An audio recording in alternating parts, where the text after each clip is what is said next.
السلام عليكم ورحمة الله وبركاته. الحمد لله رب العالمين. اللهم صل وسلم على نبينا وحبيبنا وسيدنا محمد وعلى آله الطيبين الطاهرين وعلى أصحابه الأكرمين ومن تبعهم بإحسان إلى يوم الدين. أما بعد. ഏറെ ബഹുമാന്യനായ ഇബ്രാഹിം ബുസ്താനി, അതുപോലെ തന്നെ ഈ പരിപാടിയുടെ അധ്യക്ഷൻ, അതുപോലെ ഇവിടെ ഒരുമിച്ച് കൂടിയിട്ടുള്ള സഹോദരി സഹോദരങ്ങളെ, അർഹമുറാഹിമീനായ പടച്ച റബ്ബ് നാം ഏവരെയും രണ്ട് ലോകത്തും വിജയികളായി അനുഗ്രഹിക്കട്ടെ. ആമീൻ. നമ്മുടെ പ്രിയങ്കരനായിട്ടുള്ള ഇബ്രാഹിം ബുസ്താനി അദ്ദേഹത്തിന്റെ ഹൃദയത്തിൽ നിന്നെടുത്തിട്ട് നമ്മോട് ഉത്ബോധനം നടത്തിയിട്ടുള്ള വാക്കുകൾ അത് ഏറെ ഗൗരവമുള്ളതാണ്. ഞാൻ അതിനെ അടിവരയിട്ടുകൊണ്ട് ചില കാര്യങ്ങൾ പറയാൻ ആഗ്രഹിക്കുകയാണ്. ആദ്യമായിട്ട് പറയാനുള്ളത്, ഈ പള്ളി ഇത് വളരെ മനോഹരമായിട്ടുള്ള ഒന്നാണ്. ഇത് വലിയൊരു അനുഗ്രഹമാണ്, അള്ളാഹുവിന്റെ നിഅമത്താണ്. ഈ പ്രദേശത്തുള്ള ആളുകൾ മനസ്സറിഞ്ഞുകൊണ്ട് ഇങ്ങനെ ഒരു പള്ളി ലഭിച്ചതിന്റെ പേരിൽ റബ്ബുൽ ഇസ്സത്തിനെ സ്തുതിക്കണം, അള്ളാഹുവിനെ ശുക്ർ ചെയ്യണം എന്ന് ഞാൻ ഉണർത്തുകയാണ്. സഹോദരങ്ങളെ, 5 നേരം ഇവിടെ വന്ന് ജമാഅത്തായിട്ട് നമസ്കരിക്കാനുള്ള ഒരു ഭാഗ്യം, ഒരു അവസരം എന്നുള്ളത് അത് വലിയ കാര്യമാണ് എന്ന് നമ്മൾ മനസ്സിലാക്കുക. ബഹുമാനായ ബുസ്താനി ഇവിടെ ഫീ ബുയൂത്തിൻ അദനല്ലാഹു അൻ തുർഫഅ വയുദ്കറ ഫീഹാ എന്ന് പറയുന്ന ആയത്ത് പരിശുദ്ധ ഖുർആനിലെ 24-ാം അധ്യായം സൂറത്തുൻ നൂറിന്റെ 36-ാമത്തെ വചനമാണ്.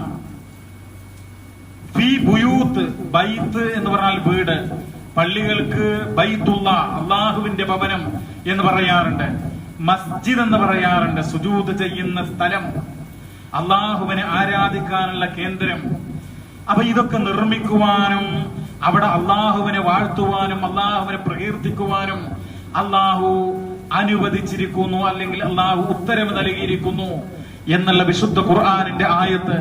ആ ആയത്തിന്റെ തഫ്സീറിൽ കാണുന്ന ചില കാര്യങ്ങള് ഞാൻ നിങ്ങളെ ശ്രദ്ധയിൽപ്പെടുത്തുകയാണ്.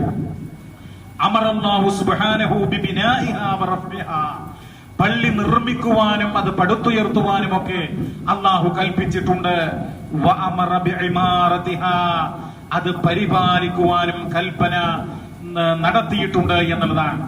എന്താണ് പള്ളി പരിപാലനം എന്ന് സവിസ്തരം ഇവിടെ വിശദീകരിക്കുകയുണ്ടായി. വതത്ഹീരിഹാ, അത് ശുദ്ധീകരിക്കുവാനും.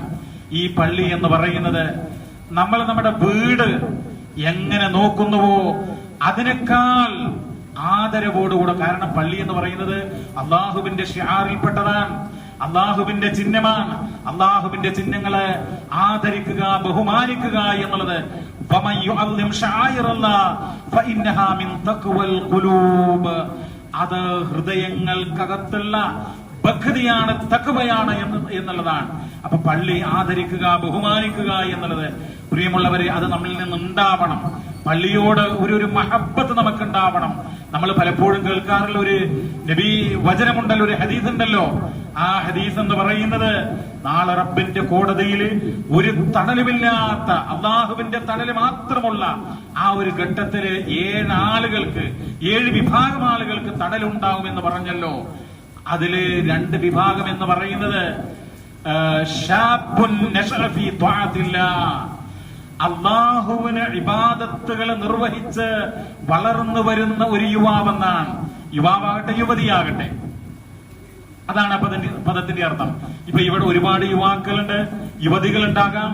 അപ്പോ ഇവരൊക്കെ ഇവിടെ പള്ളിയിൽ സന്നിഹിതരാകണം, ജമാഅത്തിന് വരണം. അത് കേവലം മഗ്രിബിക്കോ ഇശാഇനോ മാത്രമല്ല, സുബഹിക്ക് പോലും ഉണ്ടാവണം. പരിശുദ്ധ ഖുർആനില് സുബഹിന്റെ ജമാഅത്തിനെ സംബന്ധിച്ച് അല്ലെങ്കിൽ അതിലേക്ക് സൂചന നൽകുന്ന വചനങ്ങൾ നമുക്ക് കാണാൻ വേണ്ടി കഴിയും. സൂറത്തുൽ ഇസ്രാ 78-ാമത്തെ വചനത്തില് വഖുർആനൽ ഫജ്രി ഇന്ന ഖുർആനൽ ഫജ്രി കാന മശ്ഹൂദാ, പ്രഭാതത്തില് പരിശുദ്ധ ഖുർആന് പാരായണം ചെയ്തുകൊണ്ട് ആ നമസ്കാരം അതിന് മലായിക്കത്തുകൾ സാക്ഷ്യം വഹിക്കുന്ന തഫ്സീറിൽ കാണാം. പകലിലെ മലായിക്കത്തുകള്, രാത്രിയുടെ മലായിക്കത്തുകള് എല്ലാവരും ഒന്നിച്ച് സന്നിഹിതരായി ഈ നമസ്കാരത്തിന്, ഈ ഖുർആൻ ഇങ്ങനെ ദീർഘമായി പാരായണം ചെയ്തുകൊണ്ടുള്ള നമസ്കാരത്തിന് സാക്ഷ്യം വഹിക്കും എന്നുള്ളതാണ്. അള്ളാഹുവിന്റെ റസൂലിന്റെ കാലഘട്ടത്തിലുള്ള പള്ളിയുടെ അവസ്ഥ ഇവിടെ സൂചിപ്പിക്കുകയുണ്ടായി. ആ കാലഘട്ടത്തിൽ ജീവിച്ചിരുന്ന ആളുകളുടെ സാമ്പത്തിക ശേഷി എന്തായിരുന്നു? എത്രയോ പാവപ്പെട്ട ആളുകളുണ്ടായിരുന്നു, നിരാലംബരുണ്ടായിരുന്നു. അവരൊക്കെ പള്ളിയിൽ വരുമായിരുന്നു. സുബഹിക്ക് പോലും വനിതകൾ പോലും വരുമായിരുന്നു എന്നുള്ളത് നമ്മൾ മനസ്സിലാക്കണം. ഇവിടെ പുരുഷന്മാരായ ഒഴിവുള്ള, കഴിവുള്ള, ആരോഗ്യമുള്ള ആളുകൾ പോലും മടിച്ച് മാറി നിൽക്കുകയാണ്. എന്നാൽ പ്രവാചകന്റെ കാലഘട്ടത്തില് സ്ത്രീകൾ പോലും സുബഹിക്ക് പള്ളിയിൽ വന്നിരുന്നു എന്ന് സഹീഹുൽ ബുഖാരിയിൽ നമുക്ക് കാണാനായിട്ട് കഴിയും. 578-ാമത്തെ വചനത്തിൽ കുന്ന നിസാഉൽ മുഅ്മിനാത്ത് യശ്ഹദന മഅ റസൂലില്ലാഹി സ്വല്ലല്ലാഹു അലൈഹി വസല്ലം ഫീ സ്വലാത്തിൽ ഫജ്രി മുതലഫിആത്തിൻ ബിമുറൂദിഹിന്ന ثم ينقلبن ഇലാ ബുയൂതിഹിന്ന എന്ന് പറഞ്ഞ ആ വചനം നമുക്ക് കാണാൻ വേണ്ടി പറ്റും. അതായത് വിശ്വാസിനികളായിട്ടുള്ള സ്ത്രീകള് പ്രഭാത നമസ്കാരത്തിന്, സുലാത്തുൽ ഫജ്റിന് ജമാഅത്തിന് വരും എന്നുള്ളതാണ്. അപ്പോ ഈ ശബ്ദം കേൾക്കുന്ന എന്റെ മുമ്പിലിരിക്കുന്ന എല്ലാ സഹോദരങ്ങളും സഹോദരിമാരും ഒക്കെ ഒരു തീരുമാനം, ഒരു ഉറച്ച പ്രതിജ്ഞ എടുക്കേണ്ടതുണ്ട്. ഇനി മുതൽ ഇവിടെ നടക്കാൻ പോകുന്ന ജമാഅത്തുകൾ, പ്രത്യേകിച്ച് സുബഹിനൊക്കെ നിങ്ങൾ സ്ത്രീകൾ പ്രത്യേകിച്ച് എന്ത് ചെയ്യുക, വീട്ടിലുള്ള മുഴുവൻ അംഗങ്ങളെയും, അത് ഭർത്താവായാലും പിതാവായാലും അതുപോലെ തന്നെ ആരോഗ്യമുള്ള, രോഗികളല്ലാത്ത, പ്രയാസമില്ലാത്ത മക്കളായാലും ശരി, മരുമക്കളായാലും ശരി, അവരൊക്കെ പറഞ്ഞയക്കാനായിട്ട് എന്ത് ചെയ്യണം? ശ്രദ്ധിക്കണം. സ്ത്രീകൾ തന്നെയും വരണം. എത്രയോ പള്ളികളുണ്ടല്ലോ, സ്ത്രീകള് സുബഹിക്കൊക്കെ മറ്റുള്ള ജമാഅത്തുകൾക്കൊക്കെ പങ്കെടുക്കുന്ന പള്ളികളുണ്ടല്ലോ. അപ്പോ ഇൻഷാ അല്ലാഹ് ഇവിടെ അതിന് സൗകര്യമുണ്ട് എന്നാണ് നമുക്ക് മനസ്സിലാകുന്നത്. അപ്പൊ അത് ഉപയോഗപ്പെടുത്തണം എന്നുള്ളതാ. ഒരുപാട് ശ്രേഷ്ഠതകള്, ഒരുപാട് കാര്യങ്ങള്, ഹദീസുകൾ നമുക്ക് കാണാനായിട്ട് കഴിയും. മുത്തഫഖുൻ അലൈഹി ആയിട്ടുള്ള ഒരു വചനത്തിൽ കാണാം, മൻ ഗദാ ഇലൽ മസ്ജിദി, ആരെങ്കിലും പ്രഭാതത്തിൽ പള്ളിയിലേക്ക് പോയാൽ, ഔറാഹ് അല്ലെങ്കിൽ വൈകുന്നേരം പോയാൽ, അഅദ്ദല്ലാഹു ലഹു ഫിൽ ജന്നതി നുസുലാ, അല്ലാഹു തആല അവന് സ്വർഗ്ഗത്തിൽ വിരുന്നൊരുക്കും എന്നുള്ളതാണ്. ഓരോ പ്രഭാതത്തിൽ അവന് പള്ളിയിലേക്ക് നിർബന്ധമായ നമസ്കാരം നിർവഹിക്കുന്നതിന് വേണ്ടി പോകുമ്പോൾ അല്ലാഹു തആല വിരുന്നൊരുക്കിക്കൊണ്ടിരിക്കുകയാണ് എന്നുള്ളതാണ്.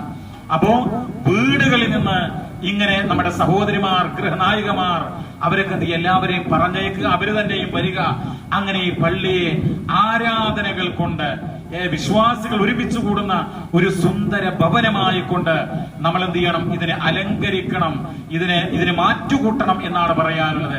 നേരത്തെ ഇവിടെ സൂചിപ്പിക്കണ്ടായി, വുളുവൊക്കെ വീട്ടിൽ നിന്ന് എടുത്തു വരികയാണ് പ്രവാചകന്റെ കാലഘട്ടത്തിൽ നിന്ന്. പ്രിയമുള്ളവരെ, ഒരാള് തന്റെ വീട്ടിൽ നിന്ന് വുളു ചെയ്തിട്ട് അത് നന്നായി വുളു ചെയ്യാം, നന്നായിട്ട് പ്രവാചകൻ പഠിപ്പിച്ചതുപോലെ വുളു ചെയ്യാം. എന്നിട്ടോ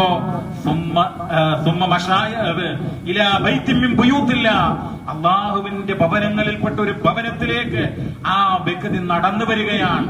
അവന് വീട്ടിൽ നിന്ന് ഡ്രസ്സൊക്കെ ചെയ്ത് വുളുവൊക്കെ എടുത്ത് പള്ളിയിലേക്ക് ഇങ്ങനെ നടന്നു വരികയാണ്. എന്നാലോ എന്തിനാ വരുന്നത്? അല്ലാഹു തആല നിർബന്ധമാക്കിയിട്ടുള്ള നിർബന്ധ നമസ്കാരം ആ ജമാഅത്ത് പ്രതീക്ഷിച്ചുകൊണ്ടാണ്. ജമാഅത്തിന് വമ്പിച്ച പ്രതിഫലമാണ്. ആ പ്രതിഫലം എനിക്ക് കിട്ടണം എന്നുള്ള വല്ലാത്ത ആഗ്രഹത്തോടുകൂടെ ആയിരിക്കണം ആ മനുഷ്യന് വരുന്നത്. എന്നാലോ അവന് വെക്കുന്ന ഓരോ കാലടിപ്പാടുകൾക്കും പ്രതിഫലമുണ്ട്, നന്മ രേഖപ്പെടുത്തുന്ന. അതുപോലെ തന്നെ മറ്റൊരു കാൽപാദം വെക്കുമ്പോ അതിന് നന്മ രേഖപ്പെടുത്തുകയാണെങ്കിൽ അതോടൊപ്പം ഒരു തിന്മ മായ്ക്കപ്പെടുമെന്ന് ഹദീസുകളിൽ വന്നിട്ടുണ്ട്. സുഹൃത്തുക്കളെ, നിങ്ങൾ നോക്കൂ, മറ്റൊരു ഈ നേരത്തെ നമ്മൾ പറഞ്ഞ ഹദീസിൽ കാണാം, ഒരു മനുഷ്യന്റെ ഒരു മനുഷ്യന്റെ ഹൃദയം പള്ളികളുമായിട്ട് ബന്ധിപ്പിക്കപ്പെട്ടവൻ, അവന് അള്ളാഹുവിന്റെ അർശിന്റെ തണൽ ലഭ്യമാകുന്ന. നമ്മുടെ ഹൃദയം പള്ളിയുമായിട്ട് ബന്ധിപ്പിക്കപ്പെട്ടിട്ടുണ്ടോ എന്ന് നമ്മൾ ചിന്തിക്കേണ്ടതുണ്ട്. എന്താണ് പള്ളിയുമായിട്ട് മനുഷ്യന്റെ ഹൃദയം ബന്ധിപ്പിക്കപ്പെടുക എന്ന് പറഞ്ഞാൽ? മഹാനായിട്ടുള്ള ഇമാം നവവി അതിന്റെ വിശദീകരണത്തിൽ പറഞ്ഞിട്ടുണ്ട്, മഅനാഹു ഷദീദുൽ മഹബ്ബതി ലഹാ. അതുപോലെ പള്ളിയിൽ നടക്കുന്ന ജമാഅത്ത്, അതിനോടൊക്കെ കഠിനമായിട്ടുള്ള ഒരു സ്നേഹം, ഒരു മഹബ്ബത്ത്. ജമാഅത്തെങ്ങാനും നഷ്ടപ്പെട്ടാൽ, വേണ്ട ഒരു റകഅത്തെങ്കിലും വൈകിയാൽ നമ്മുടെ മനസ്സിനൊരു വേദന, എനിക്ക് ആ പുണ്യം നഷ്ടമായല്ലോ. വേണ്ട തക്ബീറത്തുൽ ഇഹ്റാം നഷ്ടപ്പെട്ടാൽ, റബ്ബേ എനിക്ക് തക്ബീറത്തുൽ ഇഹ്റാം നഷ്ടപ്പെട്ടല്ലോ എന്നുള്ള ചിന്ത നമുക്ക് ഉണ്ടാവണം. അപ്പൊ ആ രൂപത്തിൽ ജമാഅത്തിന് കഴിവുള്ള വീട്ടിൽ വെറുതെ അങ്ങനെ അലസമായി ഇരിക്കാതെ ജമാഅത്തിന് പള്ളിയിൽ വരിക. ജമാഅത്ത് എന്നുള്ളത് വളരെ പ്രധാനപ്പെട്ട കാര്യമാണ്. അത് മാത്രമല്ല, ഈ പള്ളിയിൽ സഹോദരങ്ങളെ എനിക്ക് സൂചിപ്പിക്കാനുള്ളത്, ഇടക്കൊക്കെ, എന്നും വേണമെന്ന് പറയുന്നില്ല, ഇടക്കൊക്കെ ഒരു ക്ലാസ് ആവാം. ഇപ്പൊ നമുക്ക് ബുസ്താനിയെ തന്നെ, അദ്ദേഹത്തിന് ഇവിടെ നല്ല പരിചയമുള്ള ആളാണല്ലോ, അദ്ദേഹത്തെ ഇടക്ക് വിളിക്കാം. അതുപോലെ ഒരുപാട് ആളുകൾ, നമ്മുടെ ഷംസുദ്ദീൻ മൗലവി ഈ പ്രദേശത്തുകാരനാണ്, അതുപോലെ ഇവിടുത്തെ ഖതീബാണ് മുസ്തഫ മൗലവി, അതുപോലെ ഒട്ടേറെ ആളുകൾ ക്ലാസ് എടുക്കാൻ പറ്റുന്ന ആളുകളുണ്ട്. അവരൊക്കെ ഇടക്ക് ഉപയോഗപ്പെടുത്തുക. അതുപോലെ ഈ പള്ളിയുടെ ഒരുപാട് ലക്ഷ്യങ്ങളും ഉദ്ദേശങ്ങളും മൗലവിയോട് പറയണ്ടായി. അൽഹംദുലില്ലാ, വളരെ സന്തോഷം തോന്നി. അങ്ങനെ ആവണം. പള്ളിയിൽ ആരെങ്കിലുമൊക്കെ ഒന്ന് വന്നൊരു യാത്രക്കാരൻ വന്ന് ഫാനിട്ട അതിന് ചൂടാകുന്ന സെക്രട്ടറി, അങ്ങനെയൊക്കെയുള്ള എത്രയോ പ്രദേശമുണ്ട്. സുബ്ഹാനല്ലാഹ്, ട്രെയിനിലൊക്കെ യാത്ര ചെയ്ത് വന്ന് ക്ഷീണിച്ച് നമസ്കാരം കഴിഞ്ഞ് ഒന്ന് ഫാനൊക്കെ എന്നിട്ട് അവിടെ ഒരു 10 മിനിറ്റ് ഒന്ന് വിശ്രമിക്കുമ്പോഴേക്ക് അതിന് ആക്ഷേപ സ്വരങ്ങൾ ഉയർത്തുക എത്രമാത്രം തെറ്റായ കാര്യമാണ്. നമ്മളൊക്കെ ഹൃദയ വിശാലതയുള്ളവരാകേണ്ടതില്ലേ എന്ന് നമ്മൾ പലപ്പോഴും ചോദിക്കാറുണ്ട്. പക്ഷേ അതൊക്കെ ആ പ്രസംഗത്തിൽ അല്ലെങ്കിൽ പറയൽ മാത്രമാണ്. അപ്പൊ ഞാൻ ചുരുക്കുകയാണ്, ഈ പള്ളിയോട് നമുക്ക് ഒരു ഹൃദയ ബന്ധമുണ്ടാവണം, ഒരു ആത്മബന്ധമുണ്ടാവണം. ഞാൻ സൂചിപ്പിച്ചതൊന്നും കൂടെ ആവർത്തിക്കുന്നു. നമ്മുടെ വീടിനെ പോലെ അതിനേക്കാൾ നല്ലൊരു ബന്ധം നമുക്ക് ഇതിനോട് ഉണ്ടാവണം. ഇവിടെ ജമാഅത്ത് അത് ഉപയോഗപ്പെടുത്തണം എന്നാണ് ഉണർത്തുവാനുള്ളത്. അല്ലാഹു സുബ്ഹാനഹു വ തആല ഇത് നിർമ്മിക്കാൻ വേണ്ടിയിട്ട് പണം ചെലവഴിച്ച വ്യക്തി, അതുപോലെ തന്നെ ഇതിന് സ്ഥലം നൽകിയിട്ടുള്ള വ്യക്തി, ഇതുമായി സഹകരിച്ച അങ്ങനെയുള്ള ആളുകൾക്കൊക്കെ പ്രവാചകൻ സല്ലല്ലാഹു അലൈഹി വസല്ലം പറഞ്ഞതായിട്ട് ഇമാം ഇബ്നു മാജ തന്റെ സുനനിൽ നൽകിയിട്ടുള്ള ഒരു വചനത്തിൽ കാണാം. ബനല്ലാഹു ലഹു ബൈതൻ ഫിൽ ജന്ന. അല്ലാഹു തആല സ്വർഗ്ഗത്തിൽ അവന് ഒരു ഭവനം നിർമ്മിച്ചു കൊടുക്കും എന്നുള്ളതാണ്. അല്ലാഹു തആല ആ രൂപത്തിൽ വമ്പിച്ച ഉന്നതമായ പ്രതിഫലം ഇതിന്റെ ആ ആളുകൾക്ക് നൽകട്ടെ എന്ന് ആത്മാർത്ഥമായിട്ട് റഹ്മാനായ റബ്ബിനോട് പ്രാർത്ഥിക്കുകയാണ്. ആമീൻ. സഹോദരങ്ങളെ, ഞാൻ എന്റെ വാക്കുകൾ ചുരുക്കുന്നു.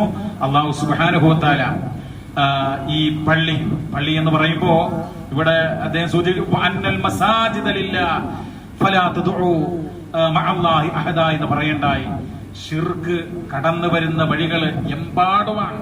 കറകളഞ്ഞ ഏകദൈവ വിശ്വാസമായിരിക്കണം നമ്മുടെ മുഖമുദ്ര എന്ന് ഞാൻ അടിവരയിട്ട് ഓർമ്മപ്പെടുത്തുകയാണ്. അങ്ങനെ തൗഹീദുള്ള, ശിർക്ക് കലരാത്ത, ബിദ്അത്തില്ലാത്ത, സുന്നത്തനുസരിച്ചുകൊണ്ട് നമസ്കരിക്കുവാനും ഇബാദത്തുകൾ അനുഷ്ഠിക്കുവാനുമുള്ള ഒരു കേന്ദ്രമായി ഇത് മാറണം. അല്ലാഹു തആല അനുഗ്രഹിക്കുമാറാവട്ടെ. റബ്ബന ആതിനാ ഫിദ്ദുനിയ ഹസന വഫിൽ ആഖിറതി ഹസന വഖിനാ അദാബന്നാർ. റബ്ബന തഖബ്ബൽ മിന്നാ ഇന്നക അൻതസ് സമീഉൽ അലീം വതുബ് അലൈനാ ഇന്നക അൻതത് തവ്വാബുർ റഹീം വഗ്ഫിർ ലനാ ഇന്നക അൻതൽ ഗഫൂറുർ റഹീം വർഹംനാ ഇന്നക അൻത അർഹമുർ റഹീമീൻ. സ്വല്ലല്ലാഹു വസല്ലമ അലാ നബിയിനാ മുഹമ്മദ് വൽഹംദുലില്ലാഹി റബ്ബിൽ ആലമീൻ. വസ്സലാമു അലൈക്കും വറഹ്മത്തുള്ളാഹി വബറകാതുഹു. ചെയ്യാൻ സാധാരണ വിളിക്കുന്നു.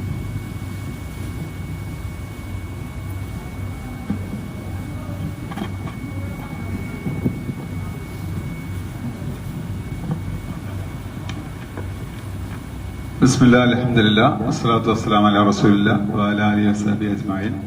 ഞാൻ കൂടുതലൊന്നും പറയുന്നില്ല. എല്ലാവർക്കും നോമ്പുള്ള ആൾക്കാരാണ്. സ്ത്രീകളൊക്കെ പോകാൻ വേണ്ടി റെഡി ആയി നിൽക്കുന്നുണ്ട്. അപ്പോ അള്ളാഹിന്റെ അനുഗ്രഹത്താൽ നമുക്കിവിടെ പള്ളി റെഡിയായി.